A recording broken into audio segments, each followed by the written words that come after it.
অবিলম্বে মুক্তি দিতে হবে।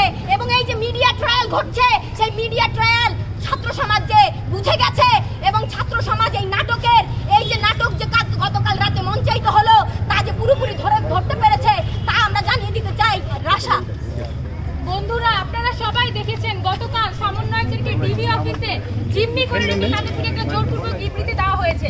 আমরা বলতে চাই এই ছাত্র আন্দোলনে গ্রেফতার করছে, আটক করছে, একজন এসএসসি শিক্ষার্থীও সেই গ্রেফতার এবং আটক থেকে মুক্তি পাচ্ছে না। আমরা তীব্র প্রতিবাদ জানাই এবং যে পর্যন্ত আমাদের 9 দফা আদায় না হচ্ছে সে পর্যন্ত আমরা রাজপথ ছাড়বো না। অবিলম্বে সকল রেড বন্ধ করতে হবে, বিজিবি সেনাকে রাজপথ থেকে সরিয়ে নিয়ে যেতে হবে, কারফিউ প্রত্যাহার করতে হবে। এরপর যে আমাদের সামনে বক্তব্য রাখবে নাদিফ। গুলি করে আন্দোলন, গুলি দিয়ে আন্দোলন, পুলিশ দিয়ে আন্দোলন, হামলা করে আন্দোলন, গুলি টিয়ার গ্যাস। আমরা বাংলাদেশের সকল শিক্ষার্থীদের প্রতিনিধিত্ব করে আজকে এখানে আমরা দাঁড়িয়েছি।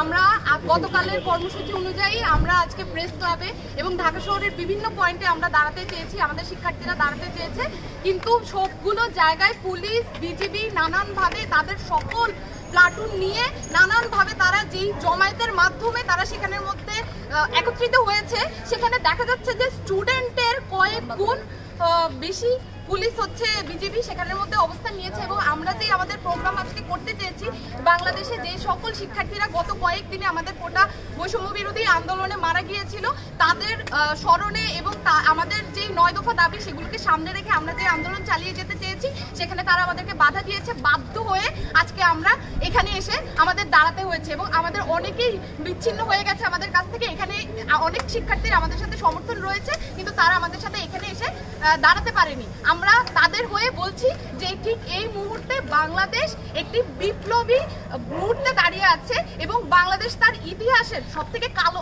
অন্ধকারতম একটি অধ্যায়ের মধ্যে দিয়ে আমরা সকলে যাচ্ছি। এবং আমরা বলতে চাই আমাদের যেই শিক্ষার্থীরা রয়েছে তারা আজকে এখানে যারা রয়েছি, আমরা সামনের সময়ে আমাদের শিক্ষার্থীরা সকলে মিলে আমাদের যে সকল কর্মসূচি সেগুলো আমরা চালিয়ে যাব। এবং আমাদের যেই 6 জন সমন্বয়ককে আটক করে রাখা হয়েছে এবং যাদেরকে ধরপাকড় করা হচ্ছে, যে সকল শিক্ষার্থীদেরকে তাদেরকে আর হয়রানি করা যাবে না। এবং আমাদের শিক্ষার্থীদের সেই শান্তিপূর্ণ আন্দোলনকে যেই বন্দুকের নলের মুখে বন্দী করে আটক করে ভয় দেখিয়ে বিভিন্নভাবে আমাদেরকে ছত্রভঙ্গ করে দেওয়া হচ্ছে, এই সরকার আসলে তার যেই চরিত্র, যে সন্ত্রাসী চরিত্র, সেটাই বারবার আমাদের সামনে উন্মোচন করছে। এবং আমরা শিক্ষার্থীরা এই সরকারের শত্রু না, কিন্তু বারবার তারা আমাদেরকে শত্রুপক্ষ হিসেবে দাঁড় করিয়ে দিচ্ছে। এবং আমরা বলতে চাই যে আমাদের যেই ছাত্র সমাজ রয়েছে তারা সকল বৈষম্যের বিরুদ্ধে, এই দেশের সকল বৈষম্যের বিরুদ্ধে তাদের অবস্থান রয়েছে। এবং আমরা এই আমাদের দেশের যত রকমের বৈষম্য আছে এবং এই যে স্বৈরাচারী সরকার রয়েছে তার যেই মনোভাব সেগুলোর মুখে যে কোনো উপায়ে আমরা আমাদের আন্দোলনকে চালিয়ে যাব। এবং আমাদের দেশের অন্যান্য যে সকল শিক্ষার্থী রয়েছে এবং আমাদের যে জনতা রয়েছে তাদেরকে আমরা আমাদের পাশে চাই। সকলকে ধন্যবাদ।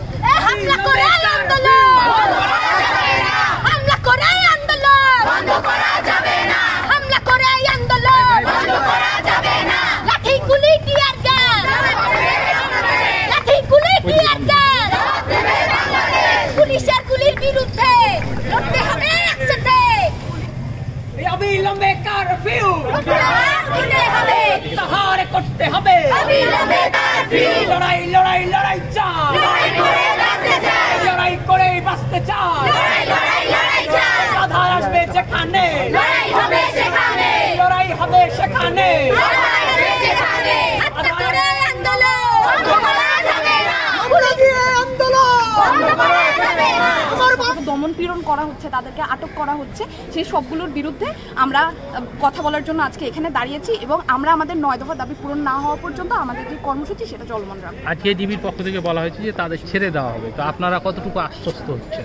আমরা বলতে চাই যে আমরা তো তাদের যেই চরিত্র সেটা আমরা দেখতে পেয়েছি, তারা যেটা করেছে যে তারা তাদেরকে বলছে সবাইকে এখন দেখানোর জন্য, বলার জন্য, দেশবাসীকে একটা জানানোর জন্য যে ঠিক আছে তাদেরকে আমরা ছেড়ে দিচ্ছি, কিন্তু বিষয়টা আমরা জানি প্রকৃতপক্ষে যে তাদেরকে আসলে গৃহবন্দী করে রাখা হবে এবং মানসিকভাবে তাদেরকে যেই সকল টর্চারের মধ্যে দিয়ে নিয়ে যাওয়া হয়েছে। আমরা নাহিদ ইসলামের ছবি দেখেছি যে তাকে কি বিভৎসভাবে পেটানো হয়েছে এবং তাদেরকে রিমান্ডে নেওয়া হয়েছে বিভিন্ন সময়। তো সেই সকল জায়গা থেকে তারা সেই মানসিক অবস্থার মধ্যে দিয়ে তারা অনেক সেই যে স্টেবিলিটি রেখে তারা যে আন্দোলন চালাবে তাদেরকে নানানভাবে হুমকি ধামকি দেওয়া হয়েছে, যেটা সাধারণ শিক্ষার্থীর জায়গা থেকে আমরা স্পষ্টভাবে বুঝতে পারছি। আপনারা কি মনে করছেন যে গুলির মুখে এই কর্মসূচি প্রত্যাহার করানো হয়েছে? এটা কি মনে করছেন আপনারা, যেহেতু তারা ডিবির মধ্যে আছে? এবং আমি আপনাকে লর কথা বলতে পারি, ওই প্রসঙ্গ যদি আমি আপনাকে নাও বলি, একটু বলতে পারি যে বাংলাদেশের যে আইনের ধারা রয়েছে সেখানে আটককৃত অবস্থায় যেই জবানবন্দি নেওয়া হয় সেটা আসলে যুক্তিযুক্ত হয় না এবং এক্সপেক্টেড না, কারণ তারা আসলে ফ্রিলি মুক্তভাবে তাদের মতামত জানাতে পারে না। তাদেরকে আটক করে বা তাদেরকে ভয়ভীতি দেখিয়ে তাদের জবানবন্দি আদায় করার সম্ভাবনা অনেক বেশি।